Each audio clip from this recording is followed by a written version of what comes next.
How's it going, Connie? Oh, why? Were we live? It didn't say we were live for me. I got the notification that we are live, so I figured I would just do it. I see. Well, what is going on, everybody? My two worlds are kind of colliding right now with Backstop Banter being right now. We got Josh as our special guest, my other co-host from Generational Sports. But, of course, we'll start it off. Michael, how are we doing? We are doing wonderful today. Got to work outside some at my actual job work. Spend some time outside and get some of the Sunny D in my system. So not the orange juice. Ready. Well, actually, I did have a cup of that. It's kind of a pun on words there. Yo, can I hot take real quick? Orange juice is terrible. You're weird. You're weird. Awful. How do you not like the orange juice? I mean, like every orange juice? Because I don't like the pulp. Like you can't have if you put pulp in, no pulp. No, I'm not drinking orange juice. If you drink orange juice with pulp, you're a Yankees fan. Period. No, if you drink orange juice with pulp, you're a serial killer. Yeah, I mean, that's true. That's all. That's near level of putting your milk in before the cereal. I was just about to say that. That's I was seriously about to say that. My daughter today, before I went to work, my babysitter was making cereal for him, and she had her bowl out. And she goes, "Where's my milk?" And the babysitter's like, "What are you talking about? You need cereal first." So like, no, I want milk first. So like, yo, if you want milk before your cereal, you're crazy. Listen, Michael, I'm sorry, but you got to get her checked. I was like, we might need to really look into this. So you might have to sit her down and you know.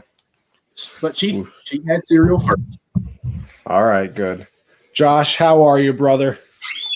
Feeling good, man. You know, just been hanging with the pup all day, ready to talk some baseball. You know, my favorite sport, America's game. So I'm excited. Pastime. That's what pastime. That's the word you were looking for. I was going to say that, but I thought it was wrong. I was like, it's not pastime. Well, before we get into the show, of course, we will start it off. Yes, Monique, Josh is finally on. You know, I think that we actually caught the Zodiac killer too, because that's that just seems how long. You know, we found Moby Dick as well. You know, I never had to read that book, by the way, either. So I feel really like left out of pop culture because I never had to read it for school. I was totally about to make a statement that's like everyone knows, but I can't think of it right now. It's like the starting lineup or the starting like first sentence, and I can't think of it now. Well, I guess I'll tell you who wouldn't have known it, me. But of course, you know how we start things around here. If I actually had the thing pulled up, I could tell you too. There we go. We pay the bills. Got to thank the sponsors. So if you're into the betting world, like I know a lot of us are, I'm looking at you, Josh, especially when I say that. Actually, I'm checking on them right now. I hope you are checking with mybookie.ag because if you're into the betting world, you got to check them out. USM 100 doubles your first deposit. We got sports going on all the time. NBA is going on right now. The NHL is going on. We got fights coming up this weekend. Me and Josh talked about that on Monday. I believe it was UFC 259. I don't want to sound – it is, Josh? Okay, good. So I don't sound like an idiot. UFC 259, spring training baseball is on right now. You know, my brother texted me today. He was like, yo, you think I should bet on some spring training? I was like, see, that's where we got to have to call 1-800-GAMBLERS because you don't bet on spring training. But, hey, if you want to, go ahead. So make sure you check out my bookie. You can't care about your money at all if you're betting on spring training because you don't even know who's going to play for how long. Yes. Josh, I don't know if you got the text message as well, but Monique texted me after she listened to the pod and said she was very proud of us for talking about UFC. Yeah, I bet she was, man. We're little pups when we first started talking UFC. Look at us, all grown up. Well, almost. I can kind of pronounce the names now. But make sure you head over to MyBookie, check them out, USN 100. Then, of course, head on over to RxHemp-USN to save you 10% on your order. As CJ pops in as well over on the YouTube side, make sure you check us out on YouTube, Unwrap Sports. You go and subscribe over there at New York Yankees all day. That's my fellow New Yorker right there. That is also my other co-host on the Hard Count. This is why I chose CJ. That's my boy. We're going to hit up a Yankee game this year. Maybe, you know, snap a few picks. Have a little, you know, USN outing. Me and CJ, a little meetup, you know. My man's in the city. I got a question real quick. What? Josh, when you seen that NYY, did you know what that stood for? Yeah. At first I was like, what? I thought it was just New York, and then I was like, the Y, it's got to be Yankees. I was like, I knew it. See? Okay. Josh is getting there. He's getting there. But yeah, head over to RxHemp.USN as Josh pulls out the pup, bro. Josh is pulling out the pup, trying to get our lady viewership up right now. They got the CBD cream, so if you're a little sore from the gyms, shoveling some snow through this long winter, make sure you go check them out. And then, of course, head over to Teespring/store/unwrapped. Check out our shop as Michael pulls it up right there. We have some beautiful things. We got the shirts, sweaters, leggings, stickers, phone cases, sweatshirts, tank tops, masks. I mean, basically, if it exists, we have Unwrapped on it. So make sure you go and check that out. Check out your individual shows as well. Me and Josh's show right there, Generational Swerves. We got the Fourth Man, Ladies First, which is on before us. Fights Unwrapped. We have Monique in here before. We got Perry in here right now. What's going on, brother? So make sure you check out Keeping It Blunt as well. Business Casual Basketball, one of the best shows on this network as well. And then, of course, we got Backstop Banter, baby. We got a beautiful shirt, a beautiful mask. So make sure you go check out the store. And then, of course, just saying, if you want a discount on that store, we're on Patreon as well. $1, you're supporting the squad. $5. I mean, I assume that we're doing it again because it is a new month, but I know last month it was a $10 Amazon gift card giveaway, 10% off the store, and you get access to the Discord chat. And then $10 a month, you get everything I just said, except the 10% discount goes to 20%, and you entered into a signed jersey giveaway. This past month, we gave away a Keenan Allen signed jersey giveaway. This month, we have a David Montgomery jersey. So, for all you Bears fans out there, just some people that want some signed memorabilia, go head over to the Patreon, support the team. It helps us out, helps, give you guys the content that we love providing for you. Puts a little cheddar in the pocket, if you know what I mean. So, check out the Patreon. Actual bills. Exactly. Yeah, it helps us pay the true bills that, Michael has because, I live at home. Well, that's true. That's true. Tony probably don't even pay for his cell phone bill. I don't. But see, here's the difference. Okay. Here's my thing, though. I know that I'm in a very well-privileged position. I'm not one of these people that are like, oh, yeah, look, I have all this. I'm like, no, I have it. My parents got it for me, but I have it. So you know what? So you got to know where you come from. You got to know. And I thank the parents. I thank the parents every day for giving me a wonderful upbringing. Okay. I swear I'm spoiled, but I'm not a piece of poop. Your boy Dalton won't be on today. He's actually giving a lesson today. He just put on Facebook. Connie, do you know what Facebook is? Well, I do, but I don't use it because I'm not 65. Okay. I'm not ready to retire yet. He's actually giving batting lessons and making some of his bats. Go to my Facebook. You can look through some of my stuff I've shared. Dalton's got some stuff going on there. Please check that out. What's it? DC3 bats? DC3. They look. Let me tell you something. Unless I actually like something, I don't really say it. Dalton's bats, fantastic. I mean, he's on the show quite often, so I'm kind of hoping, I might just get one in the mail somehow. But if not, I might just have to support the guy because they're just beautiful. Look at this. The bat making process. Yes. It was pretty cool to watch. It's beautiful. All right. Well, let's get into the show. If you guys haven't caught on by now, Josh... He's a baseball expert. Yes. Josh is an expert in his own head. Josh, I've been trying to get him into baseball. It's funny whenever we make the Google Doc for Generational Sports and, coming up with things we talk about, Josh will make everything. We'll go over all the topics, and then he'll put the little MLB thing, and then he'll put dash whatever Connie says. Because Josh just isn't into baseball like that. So we are going to do a crash course. One of my first streams was actually with Monique about the MMA. We did an MMA 101. We went through all the weight classes, contenders, got to see what I know, what I didn't know. And then, I came out a more knowledgeable MMA fan. So you know what, Josh? I want you to take it away. I want you to tell, what do you know? What players do you know? Teams do you know? What do you know about the current, landscape of the MLB world? I'm just curious what our starting point is here. As Monique says right here, it's a little MLB 101. Everybody has to learn. Everybody's got to start somewhere. I've been trying to teach my nan this for about 10 years now, but All right. Well, I mean, it's not like I know nothing. Like I know basically all the teams. I know them. I don't know anything about the teams really. I know the Dodgers are good. Connie tells me the Yankees. I actually bet on the Yankees just going off what Connie said. Just going off that. Michael, the over-under for wins was 95.5. We both agreed they were going to win 100 games. That's easy money. I mean, that is true on that. I thought you meant saying like you think they're going to win the World Series. I mean, hey, if you want to, you can put money on that too because they probably will. But continue, Josh. They haven't won it in a decade, but yeah, sure. Yeah. When was the last time your Reds won? I mean, it's been a decade at least, so same boat. I think it's been a little bit more than a decade, Michael. Didn't the Cubs win this past decade? I think within. They did. This past decade. Yeah, within. But technically it's 2021, so the past decade, would that just be to 2020? No, it'd be to 2011. A decade's still 10 years. Okay. Just 1 year, decade.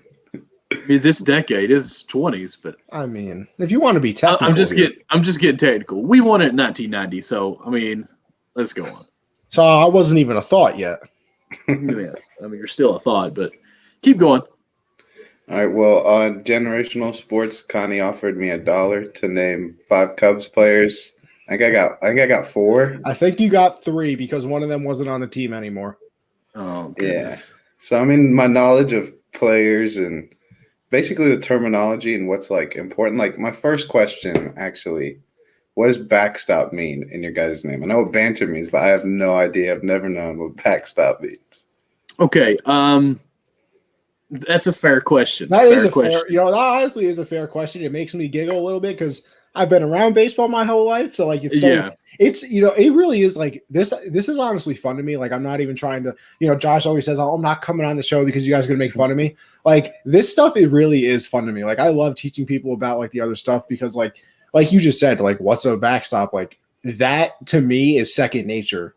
Like stuff like that. And it's crazy. It's crazy. Just like when I went on with Monique and she was talking about all this stuff to her, I mean, she can go to sleep and know more about MMA than I do when I'm awake. Oh, yeah. So, yeah, I finally left the MMA group because I'm just like, I don't know what you guys are talking about. Well, when the fight comes on, I'll just join back and listen then.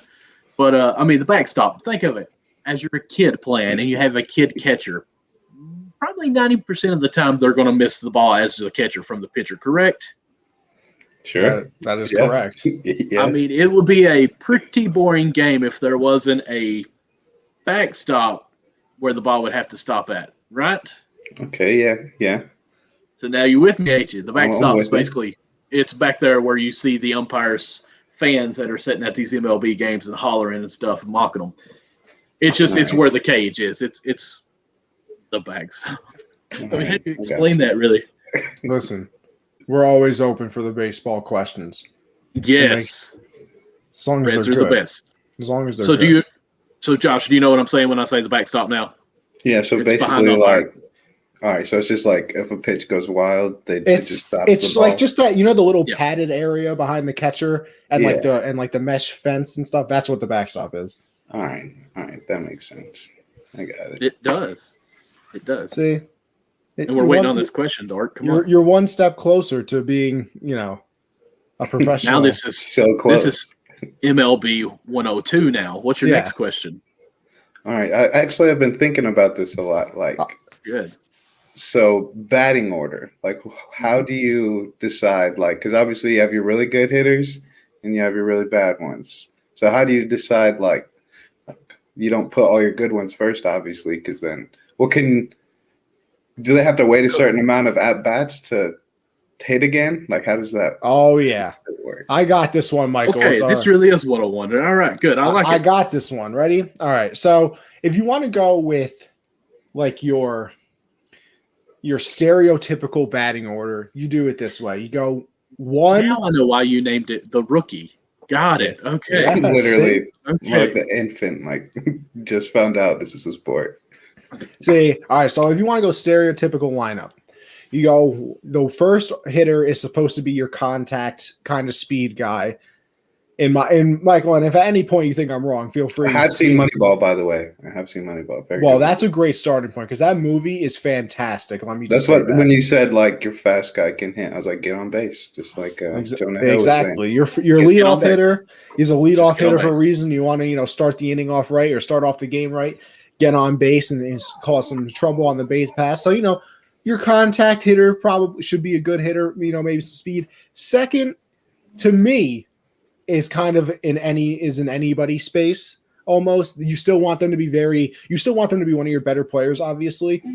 That's where you can kind of start mixing the contact and the power type of thing. Third, that's I start leaning more towards power than contact at that spot. Obviously, you have somebody who can do both. You would put them there, but that's for, one of your better players. And then cleanup is for your straight power hitter, basically. That's, cleanup position. You know what cleanup means? Fourth. Nope. That is fourth. All right. And the reason they call it cleanup because you've got 3 outs. If one of the 3 gets on base, they're trying to clean up the bases and get them in. Well, 3 bases, there's 3 people ahead of them, so cleanup, grand slam, things like that. Gotcha. So that's 4, 5. See, and then like 5 through 9 to me, like 5 you kind of want still one of your better hitters, can hit for average, is still a good hitter. And then like 6 to 9 is kind of where like you can just throw people. I mean, and listen, let's not, get crazy here. They're all still MLB professional players. So It's not like 6 through 9, all of a sudden it's like, oh, well, they're terrible. They're never going to get a hit. It's just those are probably your lesser players. And, it is different strategy too, because in the AL, there's a DH, designated hitter. So 1 through 9 are all, very good hitters usually.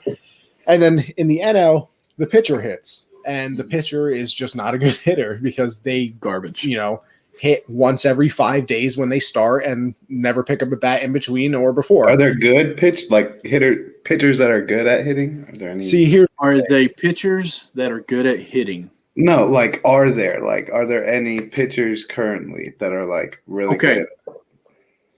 I'm going to hear your question and I'm going to just say no, because at a batting level of the pros, there are absolutely none. Right. Now there are pitchers that are okay. I mean, you got to think, and I'm going to say this for you too, because an MLB pitcher has not batted since high school.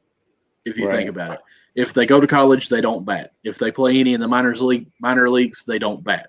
So you're looking at a pitcher that has been at least 3 to 4, 5, 6 years before they even had a bat in their hands.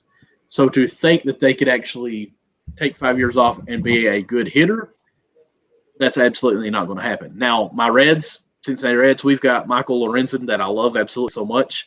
He is a relief pitcher that they're actually trying to possibly make him into a starting pitcher. He is an all-around athlete. He would be what you call a 6 tool, just throwing that out there, because he is a pitcher that can also be a good batter. Like I was happy for a DH for him because I thought he might be able to play more at that position, but I also hated that they did an NL or a universal DH because I thought that took his actual advantage away too. So if a pitcher can bat 200, that's good in my eye.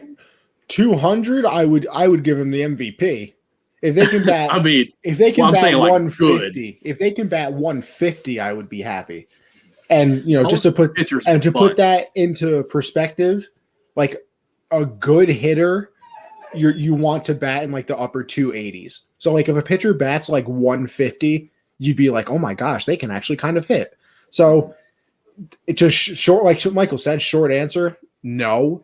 Are there, and then here's the second answer though, are there pitchers that are better at hitting than other pitchers? Yes. Like, it's kind of like you're bad, but you're not the worst. Like, because pitchers are always probably gonna, or not probably, they're always gonna be the worst hitters on their team, but like they're still the best of the worst type of thing going on in the pitcher's world.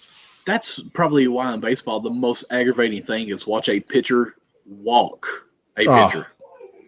Like, that is pathetic. But you also, if you'll watch pitchers that are struggling while they're pitching, like say their curveball, they don't have the demand on it. When a pitcher comes up to bat, they'll actually throw quite a bit of those, and it's almost like throwing a warm-up, like, hey, this guy I know is not probably going to hit it, so let's see if we can get my command. What am I doing wrong? Okay, I'm down in the count 2-0. Let me throw a fastball, and they're actually probably swing on that one. That would be the one that they jack out of the park. But, so, yeah, and I'll just go through my 1 through 9 as batters too, where Connie just did that. 1 is going to be your speed guy that draws walks or singles. Nothing more really got to be than that. Your number 2 guy is, I think, you're probably one of your better average batters. I could care less about home runs, but at least a good bat. That way you can try to get a runner in scoring position, get that first base, or, well, your leadoff to steal a base, bunt him over. I wouldn't bunt, but to hit him over in some way. Your third batter, now in Little League, when you're younger, your cleanup's your best power hitter. In the MLB, 3 is usually your strongest hitter. So 3 will be your cleanup in a way, but then they have the 4 that's just straight power, not so much as your average. I feel like 5, if you wanted to put a different number on it, would be your 4B, if that makes sense. Like, he's got the power. He could easily knock one out of the park out of no time. But at the same time, he may not have the best average. So, and then 6, I would actually say is a 4C. Kind of that same thing there. He's going to be all for brute power, just try to put a hurting on the ball, try to knock the cover off the baseball. 7, 8, 9, I feel like is, if you get on base, we're happy. That's fair. That's fair. Like, and honestly, you always see those tweets of people that are trying to be annoying when, a sport that they don't like, something happens and they're like, oh, put this in NBA terms or put this in NFL terms. To seriously do that, because Josh, I obviously know that football and basketball. To me, your 2 through your third hitter is probably your number 1 wide receiver. Wide receiver, that's what I figured. To me, I would say your 2 receiver is the second batter. Mm-hmm. I would say your third wide receiver is probably the 4th. Still very good. You're still on a professional team, but I'll even say this. Your number 2 hitter might be your slot receiver. It's not really. See, I was going to say that would be the number 1 batter, because they're usually the speed, twitchy guys, Edelman or something like that. Well, I'm going to go with 1 is the running back. He's that guy that's going to take everything. That's also fair. So your slot is your guy that can almost do everything. He doesn't have to bat for long distance or go on the deep ball pass. But yet, he's going to catch the ball if it's thrown to him. He's going to run the best routes. He's going to take over everything. He's your utility wide receiver, basically. It's actually pretty fun. It's pretty funny, too, because, now in the MLB with analytics and everything, a lot of your best players, your best hitter on the team, everything, are actually batting second now, because they, ran the numbers through their fancy computers and everything like that, and figured out if you bat second over the course of a year, you get more at bats. So technically your best hitter is batting second now, but like I said, if we're going stereotypical Little League movie type of thing. Let's be honest, Mike Trout's not going to be batting second. We know that. No. Well, I honestly though, I thought he did. Hold up. For real? I gotta go check this out. He's either second or third. I'm not, I would say you're third. I wouldn't say you're 2 off. I'm not anything crazy, but he might be. I thought, I don't know. That's a good question. But as you looked it up, Josh, what else? We're a book of knowledge here. All right. So the only other thing I have related to strategy kind of thing is Michael kind of talked about a little bit, a relief pitcher and your starting pitcher. I'm guessing your starting pitcher, you only want him to throw so many pitches. You don't want him to wear his arm out, because MLB is a long season. So how do you what's the number of pitches normally that a starting pitcher will throw? Back in the 90s, it was over 100 pitches. They didn't care. You pitched until you made it to the 8th or 9th inning. More likely 8th and get them out. Now in this new era where they keep stats on everything, see how fast when your velocity starts taking a downfall, I feel like every person has a different number on that because of that reason. But really, if you can get to the 6th or 7th inning, and now it's good. So I would say 75, 80 pitches. Oh, come on. You think less or more? Matt, he cries all the time, bro. There's nothing I can do about it. He just wants talking about me. He wants to get beyond the gate and get in the garbage can, so he's crying. No, but I think it's definitely more than 75 or 80. I think, like you said, back in the 90s and stuff like that, you would regularly see people pitch 120 pitches and things like that. Yeah. Now I think the limit where you're getting most pitchers out is 100. I mean, that's at least what I've seen. Obviously I watch a lot of Yankee games, things like that. That's kind of how they work, and they're one of the more analytical teams in baseball. So I would assume if they're going with that route, I feel like a lot of teams would as well, because they're obviously What team? The Yankees. Okay, I'm sorry, because I was thinking you might have said the Rays, because Tampa Bay is very analytical. Well, yeah. The Yankees are – I think the Yankees – well, I mean, this isn't going to surprise you. I think they spend the most on their analytics team a year. What? Yeah, they spend the most money on anything? Cry about it, whatever. But so I think it's like, in the around the 100 mark or obviously it's – or when they get in trouble. If they're having a bad day, they're giving up 4 runs in 3 innings. That's when you're going to make a call down to the bullpen and say, all right, he doesn't have his stuff today. So, but I think Snell, they pulled him about like 70 pitches, didn't they, in the World Series? See, that's the other thing too that's going on with pitchers now. The new analytics thing is you don't want your starting pitcher to face the lineup a third time through, because apparently after the start of the third time they see a pitcher, like batting average and slugging percentage and all that go up. So they're trying to pull pitchers before that happens. So a lot of the questions are good. They are, but they're just awkward to answer almost, because there isn't like a definite thing. You know what I mean? Like if you ask, how many quarters is the quarterback going to play today? Like it's 4. It's like situational. Yeah, they're playing all 4. Like it's not like, oh, the quarterback, unless it's a Nathan Peterman situation, he throws 5 interceptions in the first half, where it's like, all right, we're bringing in the backup because this guy's terrible. Like baseball, it's, sometimes the pitcher's just really dominant. And even though the whole entire season, they've only let him throw 100 pitches, if he's in the 8th inning and he's at 95 and he finishes the inning, they're like, all right, you know what? I will let him go out and finish the 9th inning as well. If he gets up to the 110 pitch mark. Much, though. Oh, no. It doesn't happen at all. And that's one thing that I think baseball is going to miss is the heart of the game. And that's one thing we talked with Dalton and his dad that time is they're very analytical on everything. And if 500 times they've pitched at the 99th pitch, they start slowing down. I don't care if it's the 9th inning with 2 outs and it's a 1-run ball game. I think nowadays they're going to say it's time for you to be pulled out. I mean, obviously I'm exaggerating a little bit, but that's kind of where it is with the analyticals now. And that's one thing I do miss about the purity of baseball. Oh, yeah. No, that's absolutely fair. It's a different game.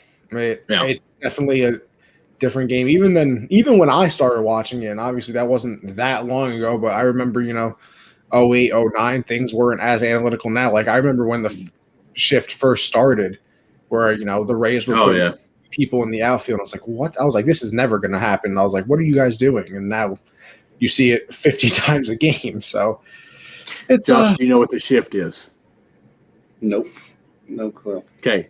The shift. I'll give you an example from Cincinnati Reds. Jay Bruce, back in the early 2000s, left-handed hitter. He hit 3 types of balls: an out, a home run, or a single, because he killed it so much it was bouncing off the wall to an outfielder. He couldn't get any further. But everything he hit was pulled to the right field, which is behind first base. So they would actually move their second base out to short right field, basically mid-shift, I guess what they call it. And then their shortstop would move on over to play where the second baseman basically was. Sometimes they'd move the shortstop over and just leave the second baseman there. So they shift to where they hit more averagely. That's the word, more average. It's basically double covering somebody. That's what I was thinking, like just taking away their strength. Yeah. Like if you pull the ball, like I said, it's what the Rays do. When I'm trying to think of somebody on the Yankees. I mean, they shift for Aaron Judge as well. So, they'll have, even though he's a righty. That's what you're saying, he a righty?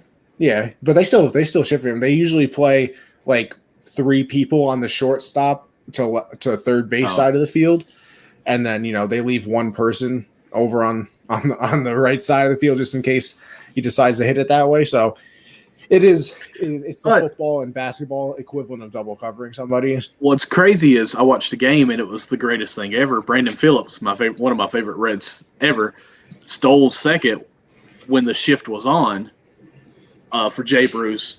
and instead of sliding into second because it would be a close play, he just kept on running.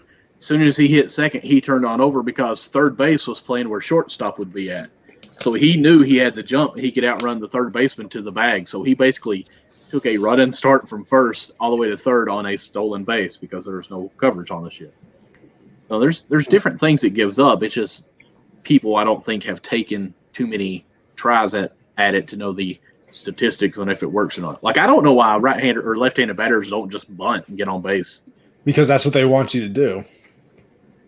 But I mean, if I bunt, I'm getting on base. Like, oh no, you don't have to argue with me. I would love to see it. Like I remember one time Robinson Cano when he was still with the Yankees, they shifted on him because he pulls everything, and he bunted down the third baseline and hit a double off of a bunt because he just push bunted and and just kept running. So, I mean, it's also a lot easier to say than actually do. You always see people like, oh, why don't you just hit against the shift? Listen, if you want to, hit a 99-mile-per-hour fastball and just, hell yeah, I'll hit it this way this time. Feel free. I don't think anybody's doing it, but I agree. All right, Josh, what's your next question? That's all I really had on like just the game, but MLB wise, like I just want to get an understanding of like what teams are good, what teams are like really bad, and like players wise too, like who are the best players, and like young guys, like just basically just get an overview of how the league is. You want to go, Michael? Or you want me to go? I mean, we'll both. How about this? How about this? I'll do the players I think he should know. You can do the teams. Okay. So, player-wise, it's pretty simple to me. There is obviously a ton of people in the majors. Even up-and-coming people as well. The prospects is a whole different thing that you can get into, but even somebody who watches baseball, obviously all the time, has a show about baseball, don't know everything about the prospects. 32 teams, 3 different levels. It's just a lot to take care of. So if you want to go just straight into the MLB, they released their top 100 list recently. It's kind of like what the NFL does, except the players don't vote on it. It's like analysts and things.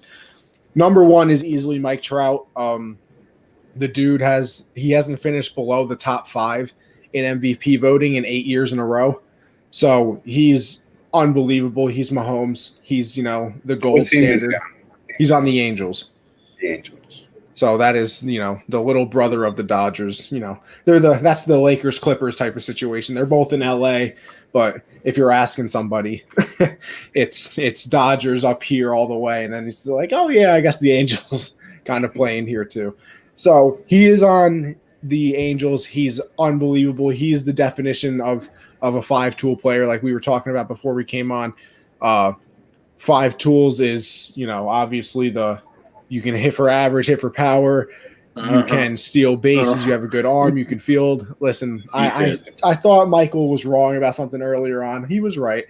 So I guess a broken clock. Listen, I was going to say this. Hold on. No, Michael, hold on. A broke clock is right twice a day. That's your favorite saying. But that is your favorite. It is a good saying, though. It really is. His Nan taught him that one. A shirt of just you doing this and that quote, just right. The fact that I don't have a shirt like that is honestly sickening. I might have to get on that. But yeah, so Mike Trout is the gold standard right now. Like I said, he's basically a shoo-in to finish in the top 5, top 3 of MVP voting. If you want to throw money on somebody to win MVP, basically over the last 10 years, it was Mike Trout. So put it to you this way. He was top 5 this year, 5 or 6, and he said he had a bad year. So he's got that like Aaron Rodgers confidence where he's like. No, that's the thing too. He's not like you. He's not cocky. Well, like a down year for him is like a really good year. No, yeah. Like I said, he's Mahomes right now. Or as Connie says, no, yeah. No, yeah. Yeah, listen, it's not my fault that this is how we speak over here, Michael. No. Yeah, it's not your fault. No. Yeah, keep going. Yeah. I don't know why you say no. You don't say it 3 times. You just say no, yeah, or no. No, yeah. Oh my gosh, you're killing me. He does say it 3 times, don't he? Sometimes he does. No, I don't.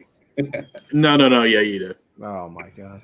Yeah. So Mike Trout, number 2, you probably go over to Mookie Betts. I would say Another player who's unbelievable. You know, he won an MVP, I believe, 2 years ago. He was on the Dodgers this past year, an unbelievable player. He's another great example of 5 tools. He can basically do anything. 5 Gold Gloves, I think. Yeah, I don't know about his Gold Gloves. I really don't. I know there's multiple. So he's obviously an excellent fielder. He can hit for power. He can hit for average. Like I said, he won that MVP with the Red Sox. He's a 2-time World Series winner. So he's unbelievable. He's very good as well. A fun player to watch. It's kind of funny during the World Series. If somebody steals a base, everybody in America gets a free taco. So he's actually stolen 2 bases in the World Series. So we've gotten 2 free tacos out of Mookie Betts. So that's a lot of people's boys. Get my taco. Exactly. I've never got my taco. You could have gotten your taco. Why didn't you let Where me know, at? Connie? Taco Bell. You didn't let me know. Well, we haven't even got our Taco Bell closed, so it don't even matter. Oh, wow. You know, I've been to Taco Bell one time. You're crazy. Seriously? You're crazy. What are y'all talking about right See, now? I'm just not that big of a taco guy. They don't got just tacos.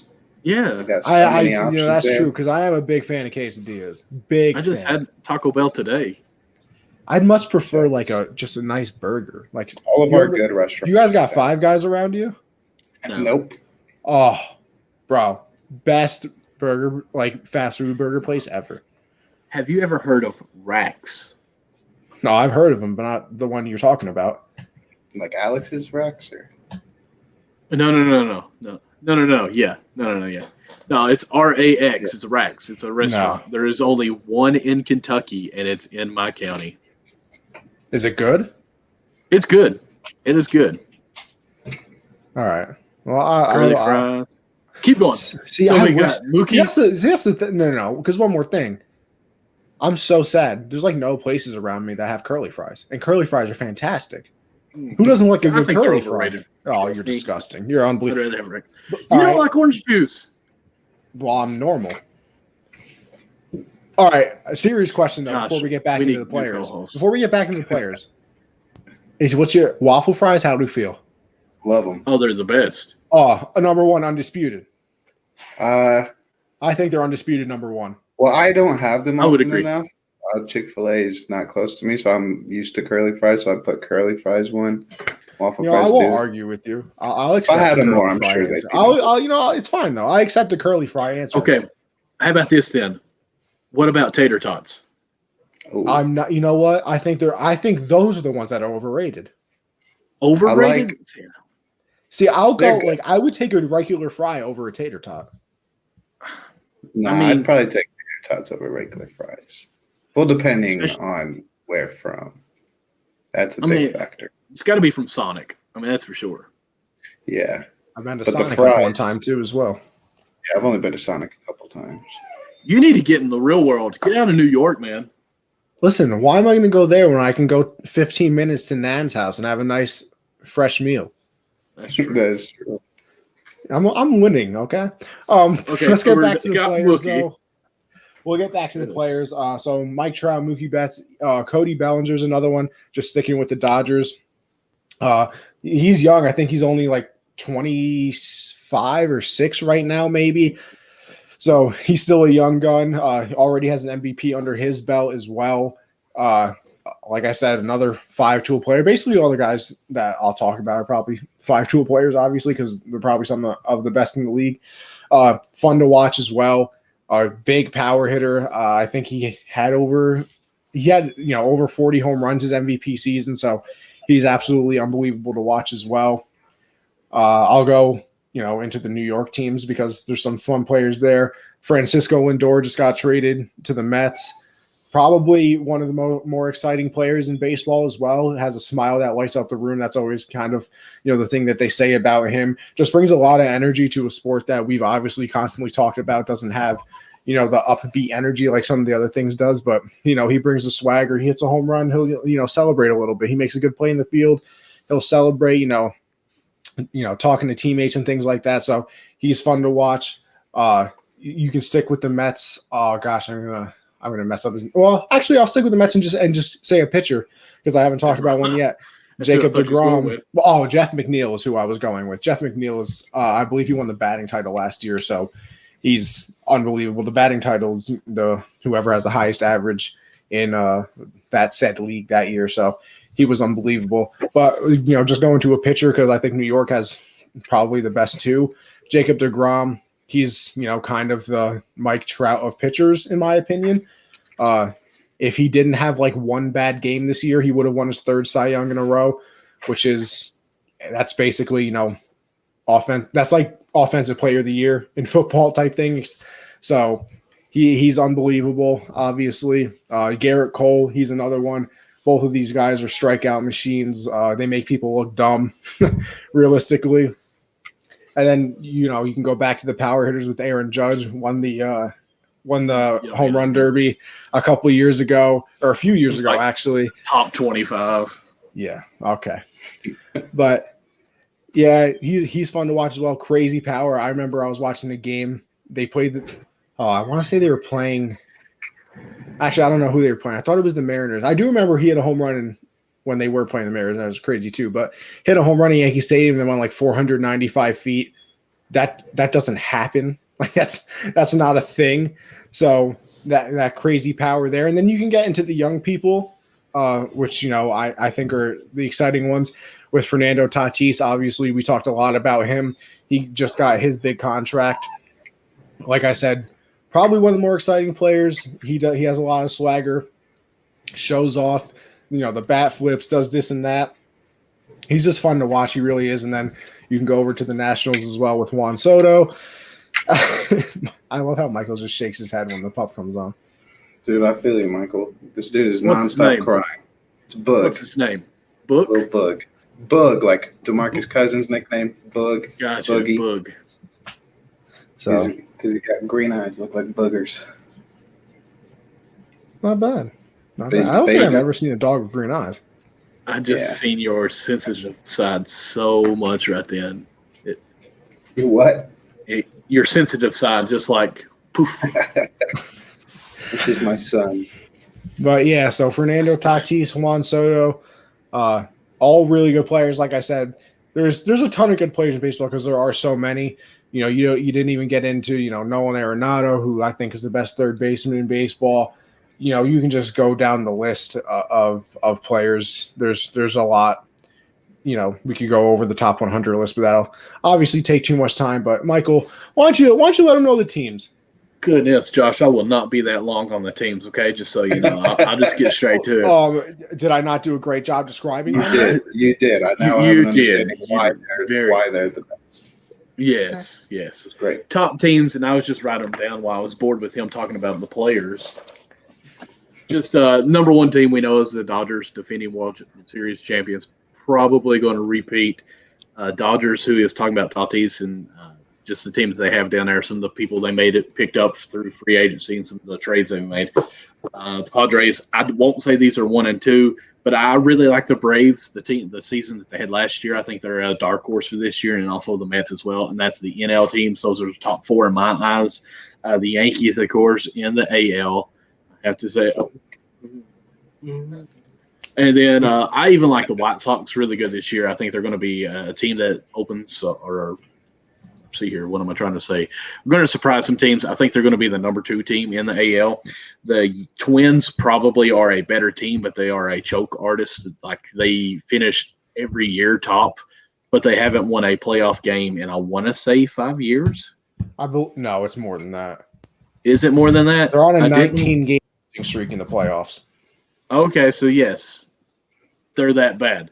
And then my team in that one, I really like the Blue Jays, Toronto Blue Jays. I think that's going to be my dark horse. And one player that he didn't talk about is I love Vlad. That I think he lost 30 pounds this year. I think he's going to be a dark horse for MVP. And see, it took me like 5 minutes to do my list. You're welcome. Yeah, because you just had to go over teams. You just had to name players. Okay, but then you wouldn't have known why they were good. Who are the worst teams? Well, let's see.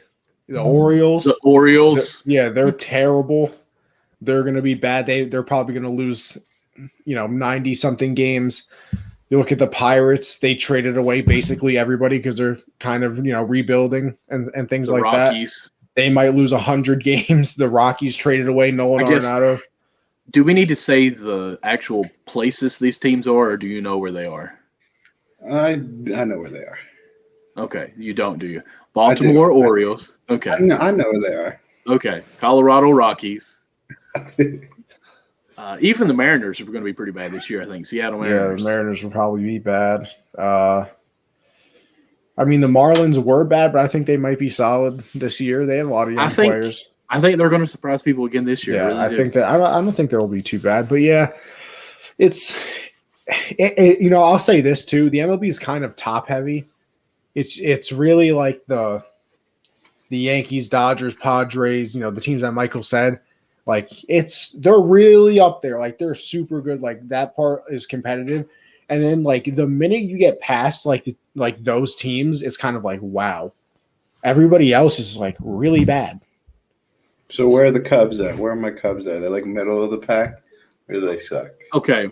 Well, then the AL Central or the NL Central is where the Reds play as well. It's the Brewers, the Reds, the Pirates, the Cubs, and the Cardinals. Cardinals actually traded for Colorado Rockies player Nolan Arenado. Ooh, that messed it up even worse. Bear with me. And so I think St. Louis will be the number one in the division. Some people are saying the Cubs can still be number two. I don't think they will be for the fact that they don't even know what they're going to do yet. Chris Bryant, I'm sure that might have been a player that you mentioned that you know. Yep. Chris Bryant, Rizzo. Who else did I say? I said Schwarber, but you said he was out of the league. No, he's on a different team. On a different team. And then Baez. Those are the guys. Hey, the cornerstones at least. I know. I knew of Mike Trout core. and Aaron Judge. I know Tatis. I know Ichiro. I know of him because he's been around a long time. He's not been in the league for like 2-3 years now. Yeah, the other Cub I was going to say the other day was David Lee, but I know he's been out of the league for a while. Yeah. Ichiro's actually coaching a high school team in Japan, just so you know. Is he really? Yes, started this year. How cool is that? Could you imagine just pulling up to school one day and your coach is Ichiro? I mean, that would be awesome. Because that's like Jesus to them. I mean, I guess, yes. Yeah. Like Ichiro is kind of like Yao Ming as well. Like the players that come over from there and then like become super good in America and then they go back. By the time they go back, they're that's crazy. I did not know that. Wow.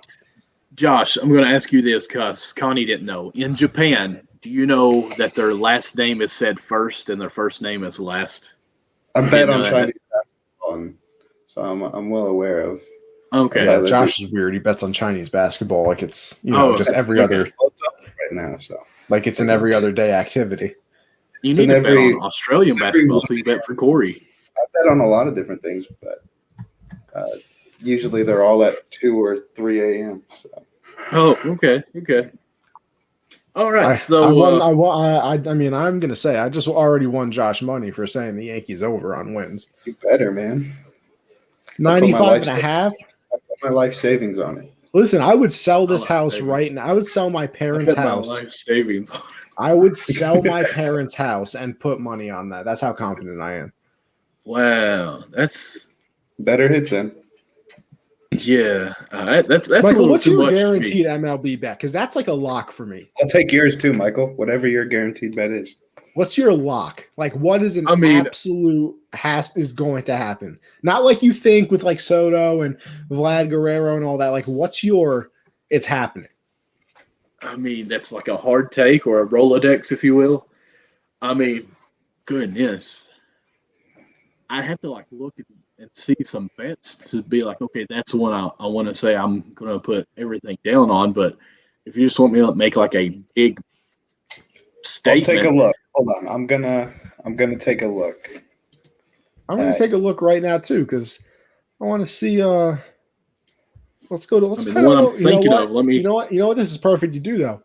You head over to my bookie and bet along with us. Okay. Yes. All right. So you're a Reds fan, correct? Yes. So I'm not saying anything for the Reds. So their wins this year are over under 82.5.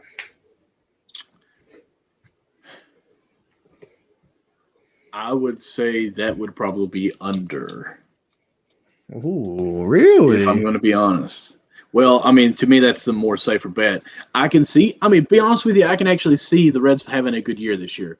In the small park that we have, the hitters that we have, if we just have a couple of pitchers that step up and do good, I think that we could be contenders. I'm not going to say we're going to be up there with the Braves and everything, but I could see us being the second team and maybe even the wild card in the NL, just for the fact that the Pittsburgh, about said Steelers, Pirates are down. Cubs are iffy being down because they're talking about trading Bryant. We don't know if they're really going to do anything or not. So they're out for the season, or out for the year, if you will. So, I mean, our competitor in the NL is going to be either the Brewers, who I think signed Bradley in the outfield, so that helps a lot. But I really think it's going to be the Brewers got Yelich, right? Oh, yes. Yes. You. So Love me some Christian Yelich, by the way. I feel like we can be the number 2 team in the NL, but I'm going to be the safe bet and just say that I think we'll be under 82. Now, I was about to pull that up. I'm on my bookie right now looking at some of these win totals. They got the Dodgers at 103. Wow. Like, don't get me wrong, the Dodgers are very good. Mm-hmm. I think I would bet the under on that because you just don't know what happens. Like 103 is like a historical season. Yeah. What is the look that up? What is the most wins in a season? I don't need to look it up. You know it? Absolutely, I know it. Do I know the exact number? No. If that's what you want. Do you want the exact number? I would like is it the Yankees? Well, all right, so here's the thing. The Yankees won the most games in 98 with that unbelievable team. I think they won like 119 games and like 126 or something like that, if you include the playoffs. And they won the World Series. But believe it or not, the best season of all time is actually the Mariners. And they won more games, obviously, than the Yankees, but they lost to the Yankees in the playoffs, so nobody remembers it. It's kind of like the Warriors. Like they pulled the Warriors. They won the most games, but like they didn't win the chip, so nobody really remembers it. Right. Okay. Right. So, Josh, here is I want to know this. What is the over-under of the Braves? Because I'll tell you right now. I think they're at 92.5, according to my bookie. I would take over on that. Would you really? You're that confident in the Braves, huh? I really like the Braves. I really like them. Like I'm going to go ahead and say this is my Rolodex moment: is the Braves will win the NL East. I think they'll be the number 1 team over there. So that's your lock? That's my confident big balls lock there. All right, I'm taking it. 116 wins was the 2001 Seattle Mariners. They won 116 games. And then they lost. Pretty good. So you said the Brewers to win the division? No, Braves. The Atlanta Braves. That's in the NL East. I had the Brewers on my mind. Right. And then the Yankees in 98 won 114 games. So, but they won the World Series that year. Speaking of the Braves, I would have thought that they'd been up there on that list too, though. I just closed out the thing too. I could have looked it up. That's okay, because in the '90s they were pretty dominant. The early '90s. Absolutely, they were. Well, Josh, here's my question for you. I know you asked us questions, and of course, you have any more. Feel free.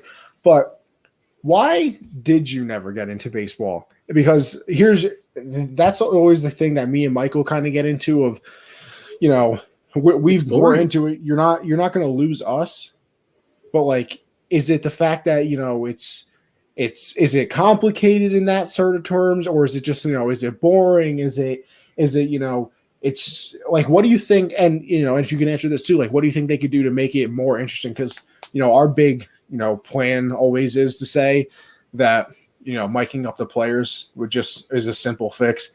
Because like I said, Mike Trout, best player in baseball, probably unquestioned for the past 8 years. And I think if you dropped him in the middle of New York City, people would walk past him. So, I mean, I grew up. I did play baseball growing up. Like I played football, basketball, and baseball, all 3. But I stopped playing baseball around like junior high time. So I just stopped following the sport, and I just like fell in love with basketball and football, and that was like all I would really watch sports wise. So I just never saw anything about baseball. Like my dad would watch it and listen to the games and everything, but I wouldn't pay attention. So I just kind of like left it behind. But just from an entertainment aspect, I mean, there's not too much they can do compared to NFL, just the entertainment aspect of it. You know, basketball, you got the mic'd up, it's fast paced, it's right there, it's happening quickly. Football, obviously, they're hitting each other and all the cool plays that can happen. Baseball is just it's a slower paced game.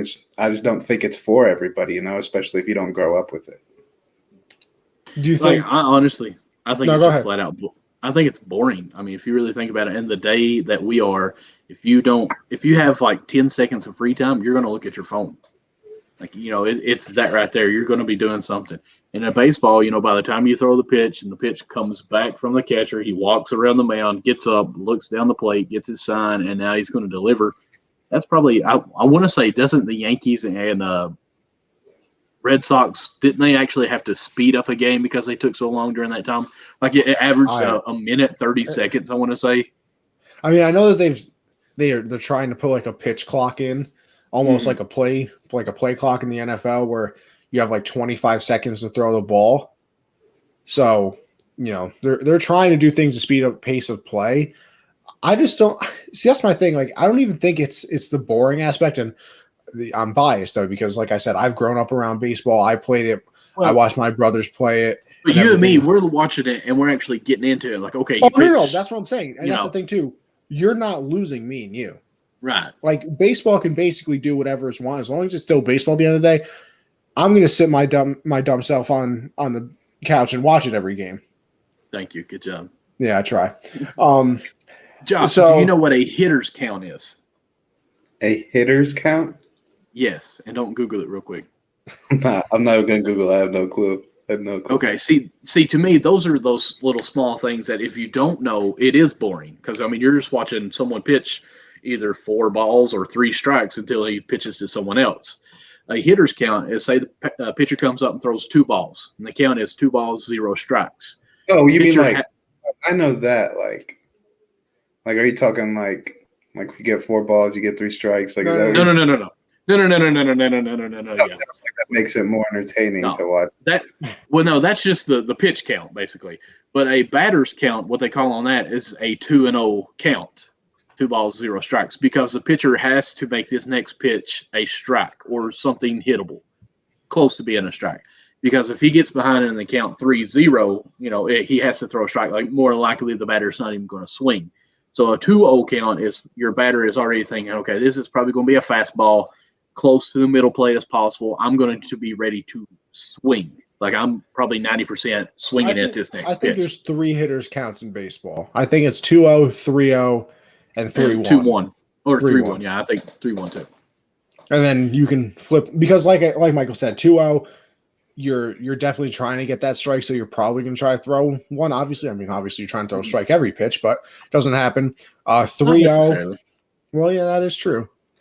3-0, you have to throw a strike, so that's usually when they just lob up a fastball right down the middle. Why nobody ever swings at it is beyond me. Still one of the more annoying things I've ever seen in baseball. You don't swing at it. I don't care. If I was a coach, I would tell every single person I know to swing 3-0. But see, every time. If you're batting 300 so 3 out of 10 is a hit. So if you're swinging on 10 3-0 counts, you gave them 7 outs.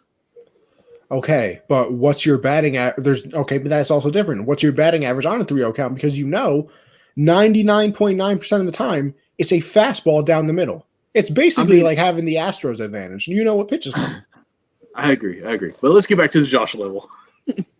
So basically, instead of calling it a batter's count, let's say it's a batter's advantage, if that makes sense, because they have the better. Yeah, and then of course you can obviously go over to the pitcher's count if that's where you were going, Michael. Sorry to go ahead. Interrupt you. That's Josh is used to that. It's just not true. It's not true. We have a wonderful show Monday 7 Eastern. Generational. I feel like I interrupt Connie more than he interrupts me. I'm sorry. As you just did right there too. Yeah, see, I just did it trying to say it. Exactly. I let Josh speak because I know. See, Josh doesn't talk as much as me. Josh is more mellowed out. Nobody does. Listen, I have 3 shows for a reason. I enjoy speaking. You know what I mean? Yes. But anyways, so a 2-0 is a batter's count or batter's advantage. An 0-2 is a pitcher's advantage or a pitcher count because they could throw slop up there, but the batter has to protect the plate or he's going to strike out. If anything close, a umpire error and it's outside of the plate, but yet he still calls it a strike, he's out. So he's choked up the bat some, just trying to hit anything foul to stay alive. So that's called a pitcher's count. So that helps make it more entertaining because then you can kind of guess what the pitcher is going to throw as a spectator. If it's a 2-0 count, you know he's going to be throwing more than likely a fastball or a very close curve. You know, nothing outrageous, a breaking ball that's going to hit in the dirt. You know, nothing like that. On a 0-2 count, it's usually a chin music or a higher pitch because the higher up is on you, the bigger the ball looks, the more tempting it looks to swing. And you try to get the batter to chase it and strike out because it's hard to hit too. Or curveball. See, what actually made me fall in love with baseball more in depth as a spectator was David Weathers. He was a closer and a reliever for the Reds, and I knew exactly what he was going to do almost on every pitch. If he got the pitcher's count, what he was going to do is throw a curveball inside to back him off the plate, and then he's going to follow that up by a breaking ball on the outside plate and just kind of mess with the both sides of the plate and thinking it's going to be too far out, but it's going to break right into it. So nice little backdoor slider. Basically, a backdoor slider. So that's what makes it more fun as a spectator is actually watching it and trying to think as a manager. Now, if you just sit there and watch it like, oh, he didn't swing. Oh, he didn't swing. Oh, man, he fouled it back to the backstop. I don't know why everybody tries to steal my thing, bro. I'm the only one. Trust me, we're not trying to steal it. We're making fun of it. Sorry. It's. I just want to be as cool as you. That's why. You're honestly, that's Michael. it. It's okay. You're both just jealous. You don't have like a catchphrase or something like that. I'm Like, very jealous. that's my bat signal. No. Yeah, you're right. You have a phrase and like it's an emote. You have your own little. Oh. You know, speaking of emotes, like I need to hit somebody up because I want that to be, since I'm affiliated on Twitch, I'm allowed to have an emote for my subscribers, and I want that to be my first emote. But I just don't know how to do it. I need someone to design it for me. I think it'd be wonderful. Imagine just something happens. I do something cool on stream, and everybody can just spam the email of me going like this. I think it'd be fantastic. I love that. But well, I feel like we are an hour into it, and we haven't even talked about our two teams at all. I feel like we need to kind of hit the highlights on them at least to say that we're doing our 30 teams in 15 weeks. MLB right around the corner. We're about what's today? The 4th? 5 weeks, I think. 5 weeks away. Nah, less because the first opening day is April 1st. Oh yeah, so we're what 3? Like 3.5 weeks away. Oh wow. It's coming up. Wow. And you know, honestly, Josh, like I'm not even saying this because you're on the show or like I want you to get into baseball and things like that. I genuinely think this is going to be one of the more fun seasons of baseball.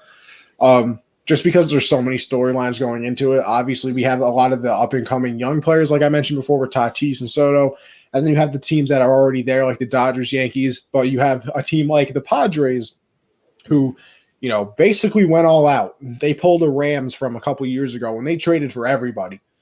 Like they traded for pitchers. They got help in the bullpen. They signed, you know, their big free agent a couple years ago with Manny Machado. Like Trevor Bauer. I know who that is too. I'm aware of Well, he's a Dodger, not a Padre. Ah, dang. I thought I got that. Hey, you're close. You're in the same state. Yeah. I can't believe that's so weird. There's 3 baseball teams in one state. 4. I lied. 4.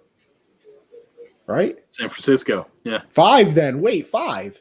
San Francisco, San Diego, the Angels, and the Dodgers. 4. The A's? Oakland, yeah. There's 5. What a place. Still not better than New York, but it's fine. But yeah, like I said, the Padres are coming up, and then you have the White Sox as well. So you have like, it's just fun. You have like the established people. You have the teams that are coming up that you can root for. Like I look at, and I actually said this a couple of weeks ago. I look at the Padres and the White Sox as kind of like the Warriors before everybody hated them. Not that like they're gonna win, but they're just fun. Like you can root for both of those teams and like just actively enjoy it. Where I think people, I mean, everybody, nobody likes the Yankees unless you're from New York. And then I think the Dodgers are so good right now that they're turning into the Warriors where everybody hated them. So because they win so much, but this really is, in my opinion, and like I said, not just because I'm trying to sell the product here, because it's better for our show, especially if baseball is popping off more. But I think this is a great time to get into baseball. Like it's going to be super fun this year. I'll make sure to bring more baseball segments onto Gen Z, by the way. You should, dude, because then I could like follow it throughout the season. Like I'm gonna try to watch it. I'm not saying I'm gonna be able to finish whole games because I don't. Hey, that's fair.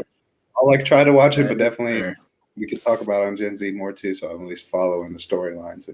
I'll say this: if you're going to watch more baseball but not watch the full game, watch the second half of the game. Yeah, definitely, 100%.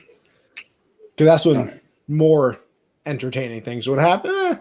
I mean, it's weird because I feel like baseball games, everything either happens in the beginning or happens at the end. Yeah, the middle, like 3rd through 6th inning, is nothing at all. Like, okay, they scored a run, we scored a run. Let's keep on going.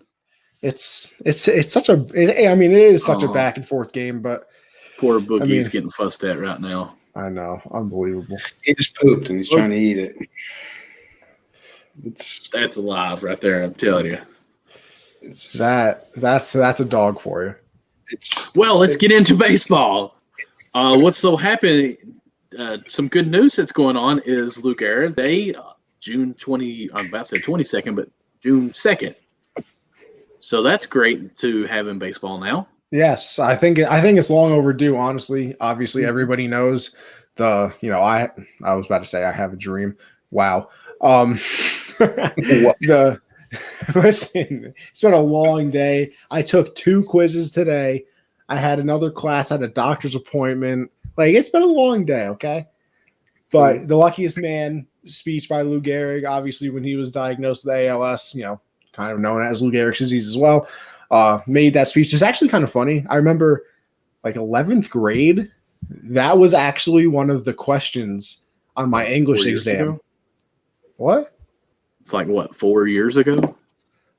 5? High school feels like it was 10 years ago. I feel like Well, I graduated in 18. Yeah. So. Yeah. That's 10 years ago. Whatever. But the Lou Gehrig speech was actually like the thing that we had to read and write something about. So it was easy for me. I was fine. I was doing dandy. But yeah, I think that's cool. You can kind of stick to the Yankee thing as well.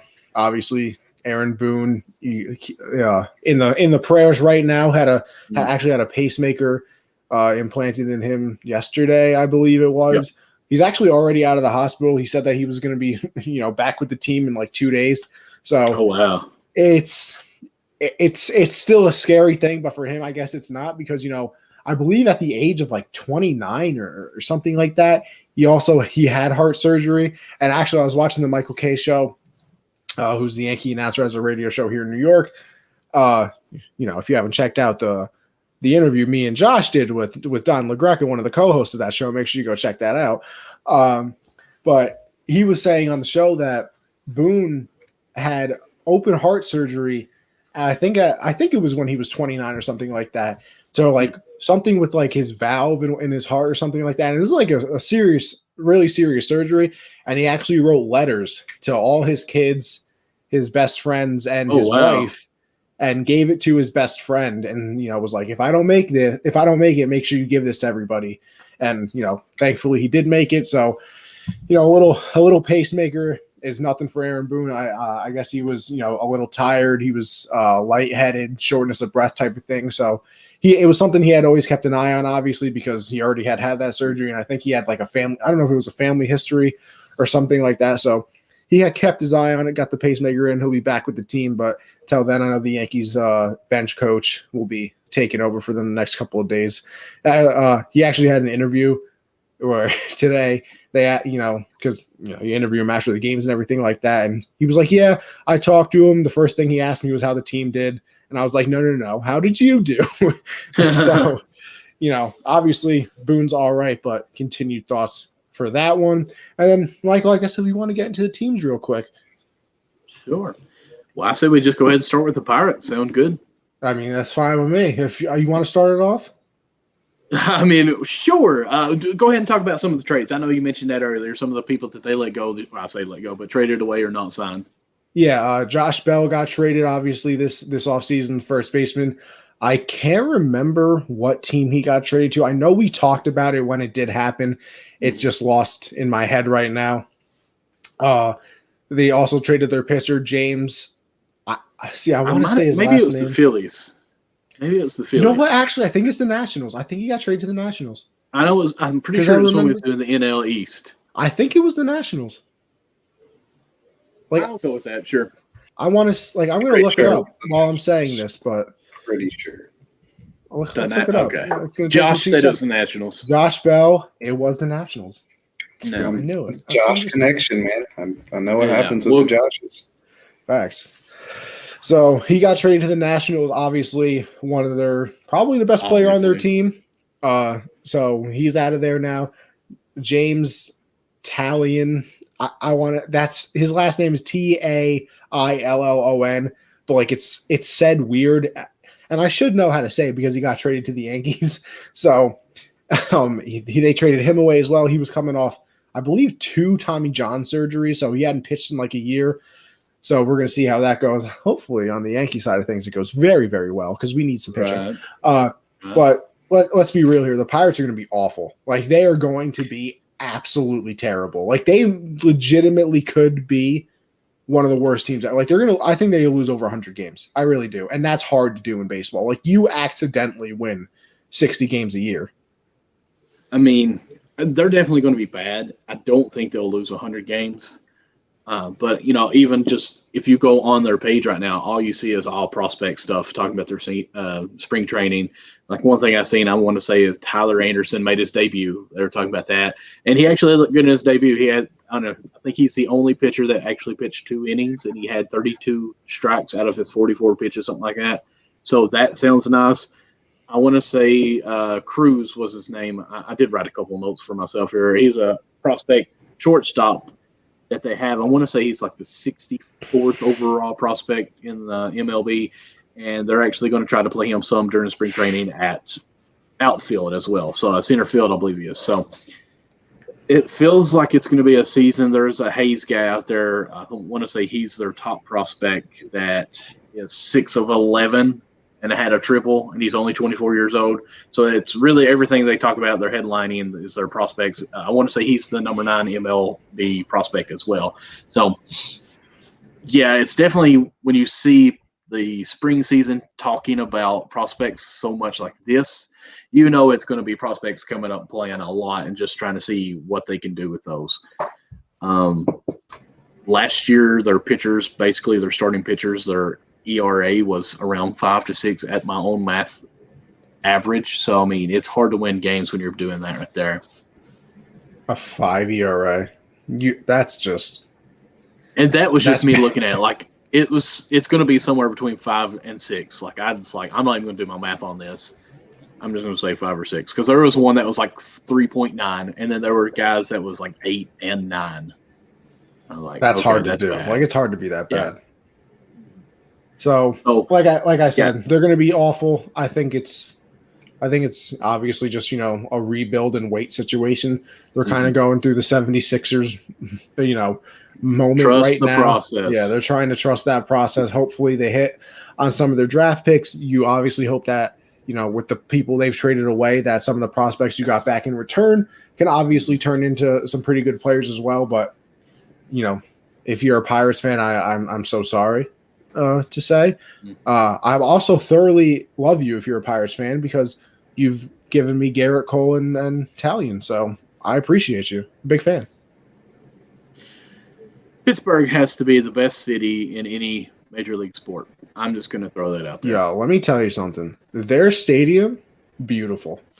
I want to see. They just got an extension for 10 years to be the PNC Stadium. Did they? In baseball. Mm-hmm. I want to look up, Josh. I want you to see this stadium. I don't know if you know this or not, Josh, but I want to say Pittsburgh is the only team that all 3 major sport, basketball, baseball, and football, are all the same colors. Steelers, black and yellow. Pirates Is it black bad and that I yellow. didn't even know that? Penguins are black and yellow. Damn. Let's see. I want to see if I can pull this up right now because this is a beautiful stadium. I mean, let's see. Share screen. Bam. We're gonna go Can you here. Arvis over here or your Iron Man? Share screen. Listen, look at that. A beautiful. It's probably That not is up yet, is it? No, I Is it see there? it. Is it? It's there. I mean, it's as big as we can see it. It's. Oh, you got the little bridge right there. PNC Park. Whoever designed it, raise. Need a raise. You got It is a beautiful I park. got the city in the back. I think the double bridge is probably their most famous thing, though. Yeah, and it's yellow. Genius. It's some good stuff. Mm-hmm. It really is. All right, but Michael, unless you got anything else on the Pirates, like I said, I mean, really, I think it's just a sad time. yes, I think they'll probably be definitely the last in our Central. Oh, I think, like I said, I got them. I think they lose over 100 games. Like I really do. I hope so. You hope so. All right. Yeah, I hope they do because we'll be beating them a few of those games. That's true. That is true. All right. Now we'll move on over to the Cleveland Indians. Wonderful to have Jerry Francona back. I said that bad, didn't I? Francona. I did. Why do I feel like you're saying it wrong? But like that's right, but it's like it sounds wrong. It really does. But anyways, he was absent last year with the blood clots, I think it was. So it's good to see him back on the field. Of course, the Lindor was the biggest trade that they did this offseason where they lost. That's why it sounded wrong. It's not Jerry. I said Terry. Oh, you did? I thought you said Jerry. That's why it sounded wrong to me. I'm pretty sure I said Terry. I think you said Jerry. You know what? I probably said Jerry, but in my head I said Terry. So it's Terry good. Francona. Because now when I say it sounds right. In my head, even if you did say Terry, I heard Jerry. So when you said it, I was like, Michael, what are you doing here? But Lindor going to the Mets that we talked about earlier. They've got a lot of young players, a couple shortstops, a right-handed pitcher, and an outfielder. Now, the shortstop's actually going to be interesting to see who actually comes out on top on there. I want to say one is Gimenez. Does that sound right? Jimenez? Well, I wasn't for sure because it's a G. It's I don't know. Andre Gimenez is what I really want to say, but I think it's Gimenez. It is definitely possible. But both of those shortstops are really competing against each other, and they're actually looking pretty decent for the preseason. Both of them's got 2 starts in the 4 games. So, and of course, Shane Bieber, their ace that they have. Do you know their second best pitcher? I would have said it was Carrasco, but he got traded. I would have said it was Clevenger, but he got traded. So Right. I don't know their second best pitcher at the moment. There is one, and I cannot think of his name at the moment, but they actually did a whole makeover on his delivery this offseason, and actually his first game that he pitched, he was perfect in the game. So they're thinking that this could be good for him. I want to say it's like Cavale or something like that. We're going to look it up right now, Michael. I got you. Keep talking, though. I got you. Okay. One of the here's my thing, though. I'm let me make sure that I'm right before I sound like an idiot and say this. I'd rather you sound like an idiot and be wrong. I just got to make sure. All right, I am right. I'm low key rooting for the Indians because of James Karinchak. The reason is he actually graduated from I guess it is our rival high school, and my brother played baseball with and against him. So I think it's funny. I think he hit a double off of him once. And he's like, yeah, I hit a double off Karinchak, so whatever, blah blah blah. And then he also played with him on a travel team. It was called the Newburgh Nukes, and they played together. And so I'm rooting for maybe not the Indians themselves because they're an AL team, but I'm rooting for Karinchak. Okay. I really am. I'm sure I've slid into the man's DMs like 85 times trying to get him on the show. So I'm also hoping that works out. But as for now, he hasn't answered me. Well, see, my brother doesn't have his number. It was like 6 years. It was like 10 years ago. So, gotcha. It's a tough life out here trying to get these people. They're busy lives. The reason why I like the Indians is because they signed Billy Hamilton to a minor league contract, but still a former Red. That man is literally in the MLB because he's fast. I Yes, just want to say that. Josh, he bats first no matter what because he's fast. Josh Literally. Josh ain't even listening to us anymore. For a second, I was like, I'm listening, but I have no idea really. Like, these are players I don't know. I don't know anything about. That's kind of we expect the season to go for the Pirates. Like, nobody's going to really know this team until like 3 or 4 years from now. So you're not alone. The Pirates are the 0-16 Browns. Like, I'm sorry, they are. Like, they're bad. Sorry. I mean, yeah, they're going to be bad, but I think the Rockies are going to be awful. Mike, I'll bet you $1 the Pirates are worse than the Rockies. You think so? Because I think who's going to keep Story? Let's make a live bet right now. $1.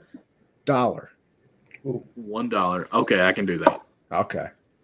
I got the Pirates being worse than the Rockies. Because, I mean, the Pirates don't even have anyone to trade mid-season. At least the Rockies have Story to trade. Yeah, but see, the Rockies have good players like Story, so they'll win more. Just Charlie Blackmon. I mean, I'm still going to go with one. So you walk that one guy. Blackmon is good. I mean, he's good, but like 2 years ago. I still think the Rockies are going to be worse. Hey, listen, we got a whole fat American dollar on it, so it's going to be an intense rivalry. It is. We'll keep up with that one big time. But yeah, like you were mentioning about the Indians, you know, they obviously got rid of Lindor and Carlos Carrasco in that trade to the Mets, so that obviously is a hit for them. They still have Jose Ramirez, you know, third base. He finished second in the MVP voting last year, so they still definitely have a good player on that team. And that division isn't anything crazy. I believe that is the division the White Sox are in, though. So, so I think that they take that division, obviously. But would it be crazy in my eyes if the Indians are like the second wild card team? To me, it's not. Twins? I think they could be the first wild card team. So you think that AL Central could have 3 teams? Well, no, I don't know, because how much faith do you really have in the Blue Jays? Like, the Blue Jays are going to be good. I think their pitching is not good. I think the Blue Jays are a team to keep an eye on. I think they are too. So, I mean, you got the Yankees, the Blue Jays. All right, so let's see this. We got the Yankees Sox, and the Red Sox are Angels. Oh, God, I hope the Angels make it. I just want to see Mike Trout in the playoffs. Josh, I'm going to name teams. You tell me the best team or your top 3. You ready? Angels, Athletics, Twins, White Sox, Yankees, Blue Jays. Go. Top 3. All right, number one, automatically Athletics. You know, Brad Pitt's got that franchise on lockdown, so they're the only reason. They're set up for the future. Well, Connie just said he wants to see Mike Trout in the playoffs. So I'm guessing the Angels aren't one of them because that means he hasn't been recently. I'll go Twins. I don't know. I can't remember the other teams. Those are my 2. So A's, Angels, and Twins. Yep. A's all the way, baby. Chris Pratt on that team. Going to be so good. Chris Pratt on that He's in that movie? Yeah. He's Hatteberg. He's Scott Hatteberg at first base. Catcher moved to first. You know, that just blew my mind because I never put that together. I honestly didn't until he said that, but I acted like I knew. No. Now I got to look it up. It is, trust me, because Scott Hatteberg played for the Reds afterwards. So I remember seeing that name and thinking, hey, we signed him after. That just blew my mind. Yeah. Look at you, Josh, dropping knowledge here on baseball. Hey, that's what's up. That's Chris Pratt? He did. What do you mean? Yeah. That don't even As soon as look you said like it was, him. yeah, I mean, you could totally tell. That once that it was said, that See, like was he doesn't have obviously like the Chris full Pratt. beard, and he's It's not like Chris Pratt today. It's See, before. Yeah. that's what I'm used to. I'm used Yeah. to Chris Pratt. Guardians of the Galaxy, Jurassic World, Chris Pratt. Yeah, this is tubby little Mhm. Wow. pre-fan. Yeah, that almost blew my mind as much as when they said Elizabeth Olsen was related to the Olsen twins. Yes, And that one threw me for a loop. I think she everyone is the hotter child. Oh no, she's the hottest one by far. Yes, But Michael's married, And- so we're not going to talk too much about that. that's okay. She knows. That's okay. Is that your hall She- pass, Michael? Is that your celebrity hall pass? No, that's actually Eva Mendes. You don't even know who Eva Say, Mendes Connie. is. Say. Oh my word! I'm with you, Connie. Look her You all up. don't know who. I probably no. Hold on. Yeah, I got to see her face, man. That's Yeah, not I'm my a thing. face person. I don't know names. Oh, okay. Yeah, I do know who that is. I haven't seen it. That's So- fair. That's fair. Okay, yeah, that's a good one. Yeah, no, that's Josh, who's your that's no? my Now that pass. we're on the topic, who's your hall pass? Celebrity hall pass. It'd probably be a tough choice, but I just think it's always been Rihanna, and I think it'll always be Rihanna. That's That's also fair. That is that's my fair. girl. I have to. You got to go Mila Kunis. Oh yeah, Oh, Mila Kunis in that '70s show. yeah. What a woman. Yeah, man. Also, But that that's- '70s show is one of the greatest shows of all time. And if Oh, you yeah. disagree with me, it's pretty good. you're absolutely irrelevant. I to was my a life. late bloomer watching it, but it's Same. pretty good. I Here's liked my thing. This happened to me with a lot of shows that I ended up watching. I liked her like- in saving. What was it? Yeah, Saving finding Marshall? saving. I Saving- love that. Saving Marshall. Finding Sarah Marshall. Oh yeah, that's she's Is no, that it's no, it's not finding. is fun. It's something else. I thought it was Finding Sarah Marshall. Forgetting. See, I thought- Forgetting. That's a God, great yeah, movie. yeah. That's You a great Now, saved this is her, where you you found come for her, the you smartest forget people. her. We're the smartest people forgetting around. Sarah Marshall. Listen, before we say anything else stupid, I think we wrap it up anyway. We gave Josh our little MLB 101 lesson. I look forward to having him Brooke. back on eventually. Josh, you Definitely- need to do a fantasy league with us. Yes. You guys would love that because I would I would have the worst. We team. would. You guys would go like, No, "Wow, Listen, you I am trying to put together a fantasy league and Unwrapped. So I need our I'll Unwrapped do it. folk. I'm in. I'll do it. There we go. We got You know what, three Josh? now. I'm putting you in the MLB chat. I'm going for that Yeah. toilet bowl. I'm going for that toilet bowl. Josh, I don't care if you ever speak in the MLB chat. I just need you in it so you can read it occasionally and be like, oh, okay. I'll skip through and be like, what are they talking about? Oh, they said Mike Trout. I know that guy. They said I Mike like Trout. Oh my gosh, I heard about him. I remember He when plays for Connie the told me Cubs. about him. But we'll wrap it up there. Gave Josh's MLB lesson. Talked all types of things. That's what the banter and backstop banter's for. So we'll wrap it up And there. now he knows what the backstop is. Now I Ex- get it. Now I get it. This whole time I'm like, what does that even mean? I don't even know. Look at that backstop banter. I accidentally clicked on that. I meant to click on I this. love the name. I just never knew what it meant. I've always liked I it. can't take credit for the name. So shout out Jesse and Alex for coming up with it. But we inherited the name. That's all that matters. How about the beautiful we- design though, Josh? We made it great. Oh, it's great.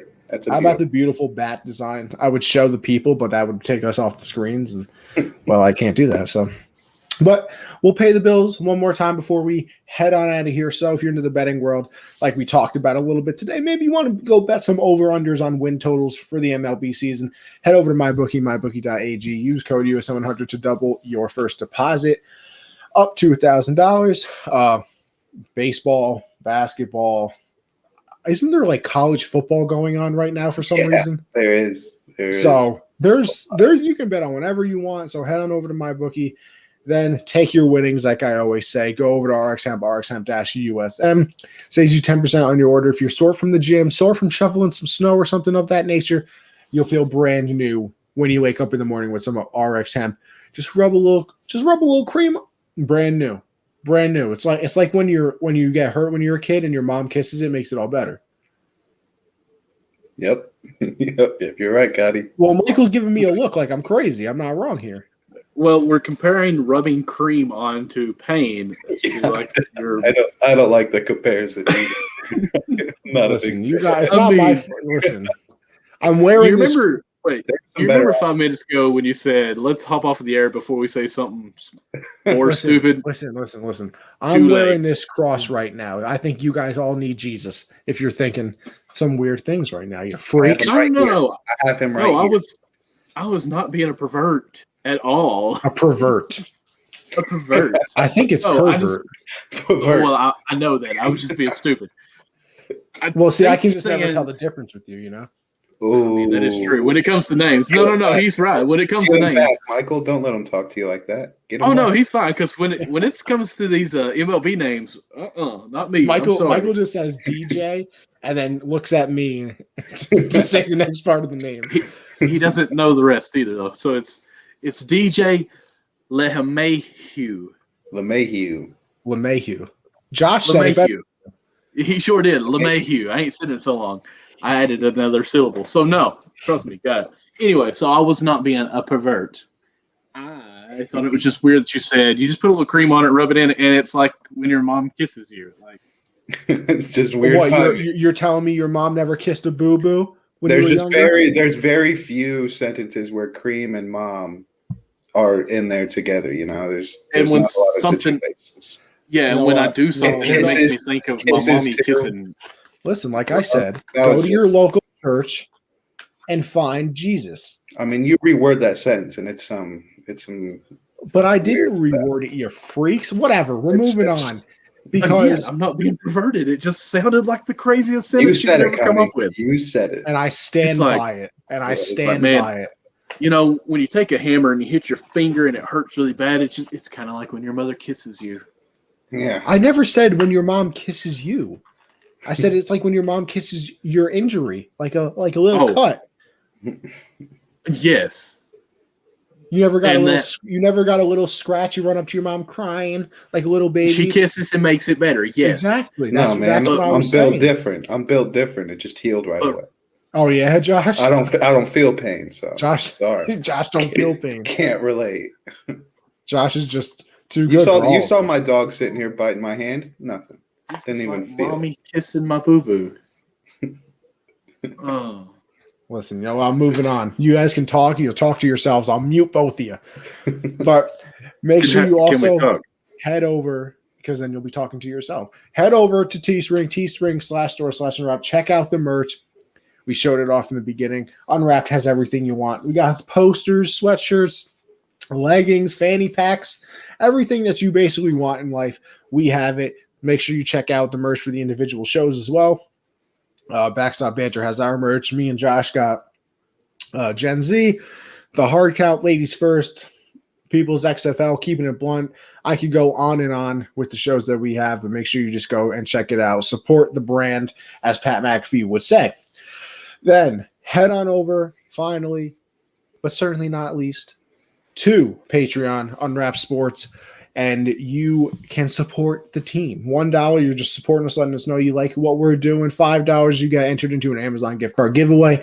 You get 10% off the store I was just talking about, and you get access to our Discord chat, where you're like an honorary member of Unwrapped. Come talk to us. We love sports conversations, life conversations, anything you want to talk about. We're there basically 24/7 anyway. And then the $10 tier. You get everything I just said, except that 10% discount goes to $20. And you also get entered into a signed memorabilia giveaway each month. This last month we did a Keenan Allen jersey. This month we are doing a David Montgomery jersey. So make sure you check it out. If you are into collecting, if you just want some cool sports memorabilia, go check out the $10 tier. But that will be it. Before we head on out, got to do guests first, of course. Josh, what do you got for the people? Yep. Follow me on Twitter at Jolin_4. Make sure you tune in Monday, 7 p.m. Eastern for Generational Sports. And then next Thursday, I'm solo hosting Backstop Banter. So make sure you guys tune in for that.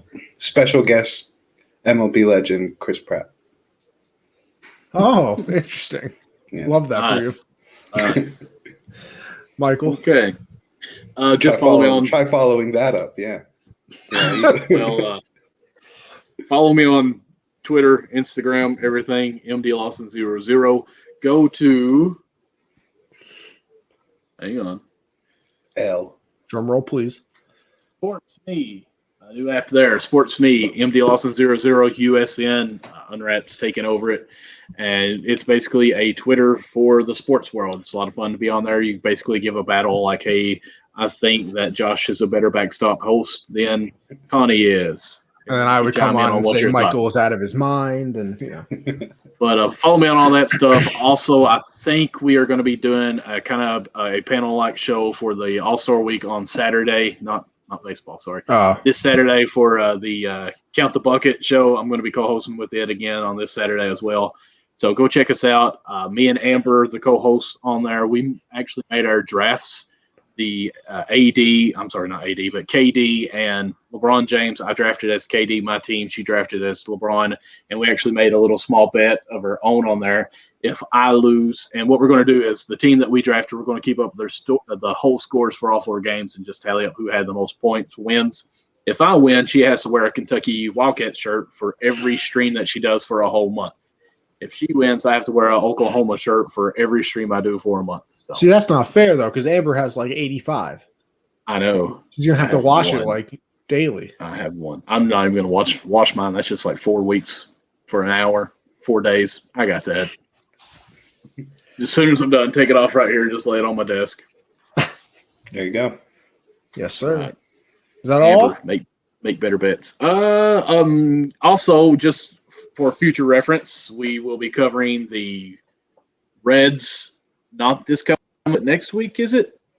The 25th is when we're shooting for our panel. So yes, we're going to have Jesse on with us. I think the 18th, which is the week right before that. And then on the 25th, we're going to try to do a whole big panel. Basically, look at everyone that is in the baseball department. Josh, you can come on now. You're in the baseball department. I think that's one of those situations where I'm a spectator.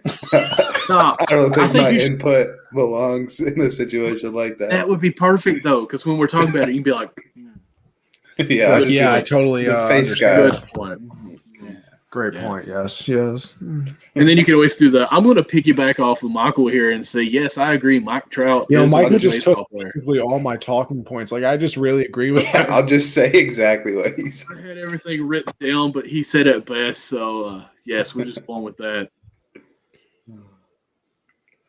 Thank you. Yes, whole network every one of them. All right. Well, as for me, I guess, like Josh said, Monday, Generational Sports, 7 Eastern. This is the week, people. We're having Trey Wingo on. I'm putting it out there. Great vibes. We're supposed to have it a couple weeks ago. He's a busy man. He was on vacation in Maui. I can't really blame him. So he's back now. Trey Wingo supposed to be on the show Monday. Your boy's very excited because I almost shed a tear. I had the title already, Trey Wingo interview. And then I had to erase the title and just make it something normal. I was so sad that one day. But Trey Wingo should be on the show Monday, 7 Eastern. So please make sure you check that out. Going to be very, very fun. Tuesdays, I have the hard count with CJ. He was in here before talking everything football. Podcast is available everywhere for, actually for everything I do. Backstop, Generational Sports, and the hard count available basically wherever you can listen to a podcast. So make sure you check that out. This week we talked about JJ Watt, top free agent landing spots. I did a nice little top 5 list of players that we never expected to be in a different uniform. So that was fun as well. And then Thursday, obviously, me and Michael do Backstop Banter, everything baseball. You can follow me on Twitter, Anthony Conover _, or for the show at Gen Z Sports. And then, of course, on Twitch, Anthony _Conover. If you got Amazon Prime, that also means you have Twitch Prime. And if you have Twitch Prime, it's free to subscribe to somebody. And I'm just saying, I will gladly accept your free Prime sub. So if you want to go do that, feel free. It is greatly appreciated. But make sure you go follow the whole gang. Josh, pleasure having you on. I'll see you Monday. Michael, I'll see you next week. But that's all we got for the people this episode.